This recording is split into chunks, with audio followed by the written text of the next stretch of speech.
The cabin lights glowed softly as passengers settled into their seats, the muted hum of engines filling the air with a sense of routine. Yet routine shattered in an instant. A sharp, dismissive voice cut through the aisle. A tone meant not just to hurry, but to humiliate. This is an airplane, not a nursing home. If you are too old and feeble to lift your own bag, maybe you should stay home. The words came from Mary, a flight attendant whose smile was colder than steel. All eyes turned. Ethan Monroe, a young man returning from New York to Los Angeles, felt his stomach tighten. He wore a plain shirt, nothing extravagant, except for the small rainbow pin on his chest, a quiet declaration of who he was. Next to him sat Laura, an elderly woman with kind but weary eyes. Her movements slow, her frame fragile. She had simply asked for help with her carry-on. Instead, she was treated as if she were a burden. Ethan had lived long enough to know what it felt like to be reduced to an insult. He remembered nights when strangers mocked the way he walked, or the cruel laughter when they noticed the rainbow on his backpack. To watch someone else endure that same blade of contempt, especially someone older, weaker, deserving of care, was unbearable. He straightened in his seat, his voice steady but firm. She bought a ticket like everyone else. She deserves respect. Mary's lips curled into a mocking smile. She leaned closer, her words dripping with venom. I don't need a fashion model type with a rainbow pin telling me how to do my job. Her eyes flicked to Ethan's chest as if the tiny piece of enamel gave her the right to dismiss him entirely. The sting was sharp, but Ethan did not flinch. He knew silence only nourished injustice. Around them, the other passengers shifted uncomfortably, torn between indifference and unease. The atmosphere thickened, tension replacing the calm of departure. Laura, embarrassed, whispered an apology under her breath, as if asking for help was a crime. Ethan shook his head gently, determined not to let her shrink into shame. No one in that cabin could have guessed that the elderly woman and the young man she sat beside, two targets of ridicule in the eyes of Mary, would soon be the ones to reveal the truth that could end her career. What began as a casual flight across the country was about to turn into a stage where arrogance met justice. And as the aircraft lifted from the runway, carrying with it the weight of every insult spoken, Ethan knew deep down that some journeys are not measured in miles, but in courage. Because when cruelty is normalized, the only way to fight it is to speak, even if your voice trembles.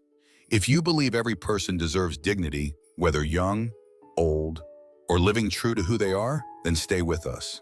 Subscribe to Hardest Stories, share this story, and let it remind the world that kindness is never optional, and respect should never come with conditions. The flight dragged on, but for Ethan Monroe it felt heavier with each passing minute. Mary did not stop at a single outburst. Every request from Laura seemed to be another chance for her to slice through dignity with cruelty disguised as authority. When the elderly woman quietly asked for orange juice, explaining that her blood sugar was low, Mary's smirk returned. She set the cup down with a thud, as if granting charity instead of performing her duty. Some people, she muttered just loud enough for nearby passengers to hear, shouldn't travel if they can't even take care of themselves. Laura's cheeks flushed as she looked down at her trembling hands. She pulled the cup close, whispering a thank you almost too soft to catch. Ethan clenched his fists against his knees, fighting the urge to shout. His pulse hammered as memory collided with the present. At 19, he had stood in a crowded bar, only to be denied a drink when the bartender noticed the boy with his arm around him. The excuse then had been a dress code. The truth had been rejection because of who he was. The sting of humiliation still burned, and watching it inflicted on Laura was unbearable. Later, when Laura requested a blanket, her voice timid and apologetic, Mary rolled her eyes. This is not a hotel. Try not to be so demanding. She tossed a thin piece of fabric onto Laura's lap, the gesture more insult than service. Ethan leaned closer, his voice steady but firm. There's no excuse for this. Mary pivoted, her disdain now squarely on him. Do you really think someone like you deserves to be heard? First-class passengers are the priority here. People like you only take up space. The words landed heavy, more deliberate than before. They were meant to cut not only at his identity, but at his worth. The cabin grew silent. Some passengers stared at the floor, unwilling to meet Ethan's eyes. Others shifted uncomfortably but said nothing. The weight of complicity hung in the air. Ethan could almost hear the echo of his own younger self, the version that had once chosen silence to avoid trouble. But this time was different. He had promised himself never again to let cruelty pass unchecked, never again to swallow pain and pretend it was normal. He placed a reassuring hand on Laura's arm, grounding both of them. His expression remained calm, though anger surged beneath the surface. He knew exactly what was happening: discrimination, masked as professionalism.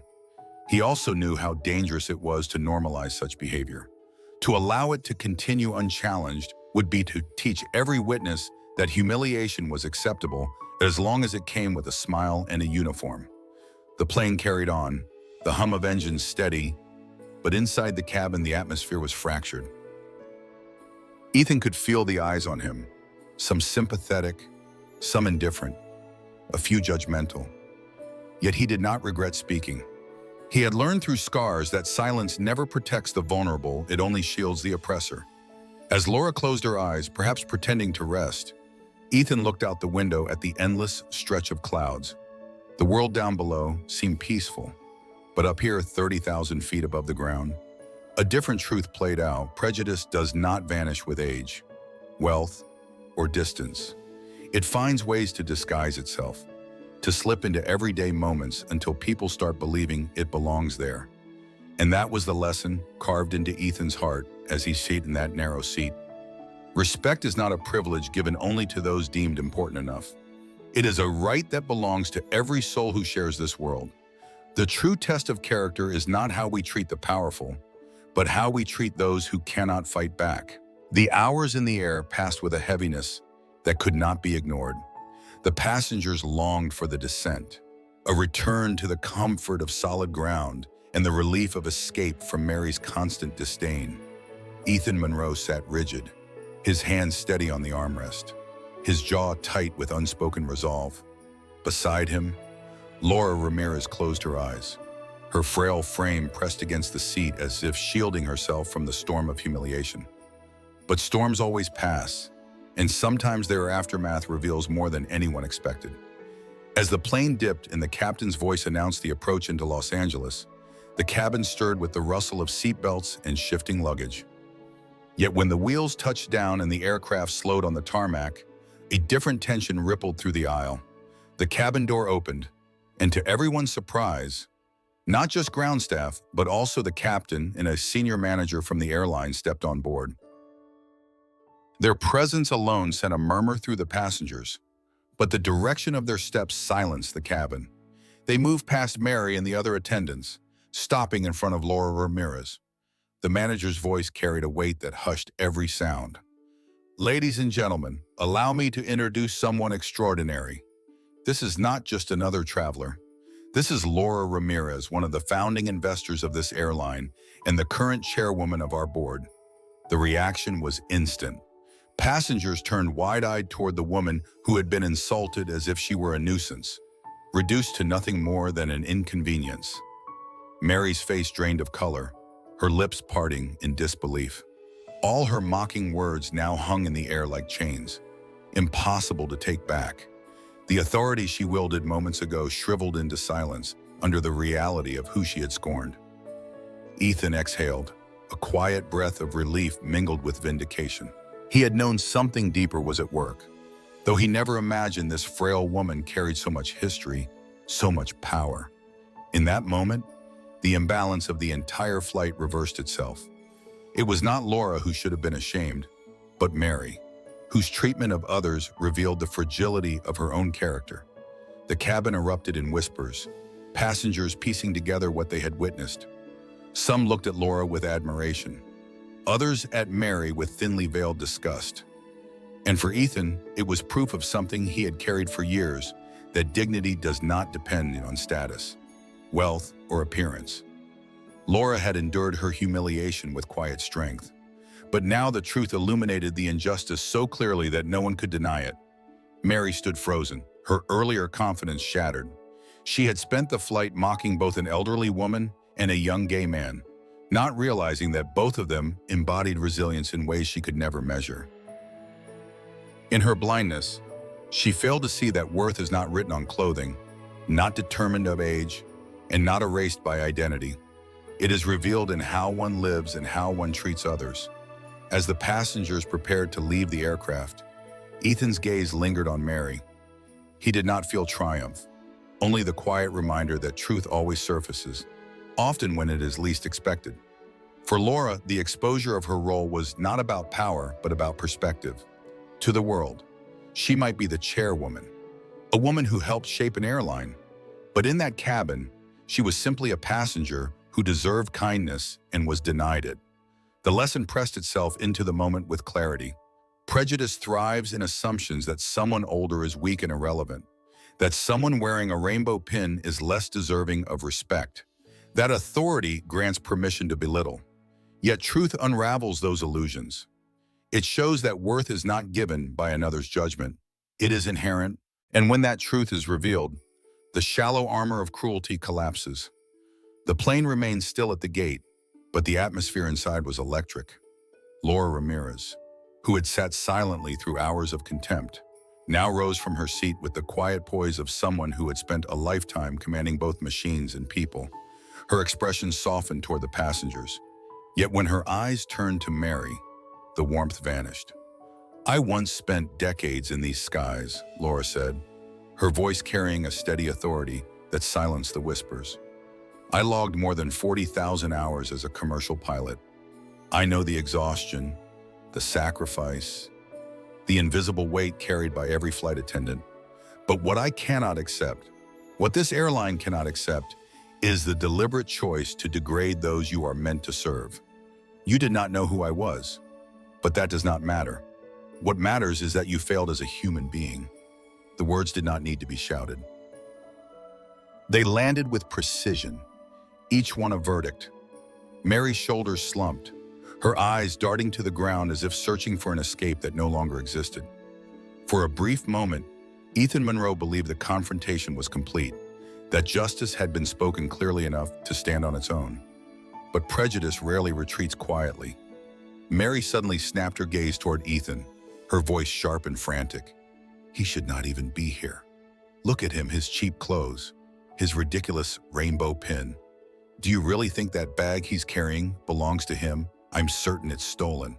A man like him could never afford something like that." Her hand shot out toward Ethan's leather satchel, fingers clutching as though to rip it from him. Gasps rippled through the cabin. The attempt was desperate, fueled not by evidence, but by the poisonous need to drag someone else down with her. Ethan's pulse quickened as her accusation rang out, but he did not waver.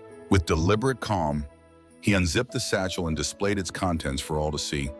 His identification card gleamed under the cabin lights. Keys rested neatly in their holder. Documents bearing his name papers related to his new position waiting in Los Angeles lay folded with precision. Every item testified to ownership, leaving no doubt. The silence that followed was louder than any outburst. Mary's credibility crumbled in front of the very passengers she had tried to impress with false superiority. What was once a uniform representing service now looked like a mask stripped away. Ethan felt anger rise, but he held it back, steadying his breath. He understood something vital in that moment. Accusations born of prejudice are never about truth. They are about control, about forcing others into the shadows. The only power they hold is the silence of those who witness them. And now silence was broken. Murmurs of disapproval filled the cabin, some passengers even voicing open condemnation of Mary's behavior. The balance had shifted entirely, and she stood alone. Laura's gaze did not waver. She had seen injustice in many forms, in boardrooms, in cockpits, in the endless stretch of society that still underestimated women, the elderly, or anyone who dared to exist outside the narrow lines of expectation. Now she saw the same pattern in Mary's desperate attempt to smear Ethan. When you reveal who you are by your actions, Laura said firmly, "No title, no uniform, no excuse can protect you." Mary's face hardened, but no words came. Security staff entered the cabin, their presence a signal that her role in this flight had ended. As they moved toward her, Ethan's chest lifted with a slow breath. He did not celebrate her fall, but he felt the unmistakable weight of truth settling into place. What unfolded in that cabin was more than a personal humiliation for one attendant. It was a reminder that prejudice is never satisfied with one victim. It spreads, shifting targets, inventing lies, clinging to power through fear. But when people choose integrity over silence, when they stand firm with proof and dignity, prejudice loses its grip. The cabin finally exhaled as security escorted Mary away, her protests fading down the aisle until silence reclaimed the aircraft. For the first time since takeoff, peace settled over the passengers. Laura Ramirez remained standing, her frail frame balanced by a presence far stronger than age. She turned toward Ethan Monroe, her eyes softening with recognition. "You know," Laura said, her tone calm but charged with meaning. "I was once told I did not belong. When I trained to fly, men laughed and said women had no place in the cockpit. They told me I was not worthy, not capable, and yet I flew tens of thousands of hours above this earth, proving every single one of them wrong. I see that same courage in you today, Ethan." Ethan felt the words land deeper than he expected. His hands tightened around the straps of his satchel, his heart caught between gratitude and disbelief. For so long, he had fought to hold on to his identity while the world tried to strip it away. To be acknowledged now, in front of an entire cabin, by someone who understood what it meant to be dismissed, was a moment he would never forget. Before he could respond, the senior manager stepped forward, his voice clear enough to carry through the rows of seats. "There is something else you should know. Beyond being chairwoman, Mrs. Ramirez oversees our Human Development Fund. We recently reviewed an application from a candidate named Ethan Monroe. That candidate is sitting right here." He paused, a smile forming. "Ethan, we are honored to welcome you as part of this airline's future. Effective immediately, you are hired, and we want you to lead our diversity and equality initiatives." Applause erupted. It began with a few claps but grew into a swell that filled the cabin with warmth and solidarity. Ethan's vision blurred as tears pressed against his eyes. Only hours earlier, he had been mocked, his worth questioned, his identity reduced to an insult.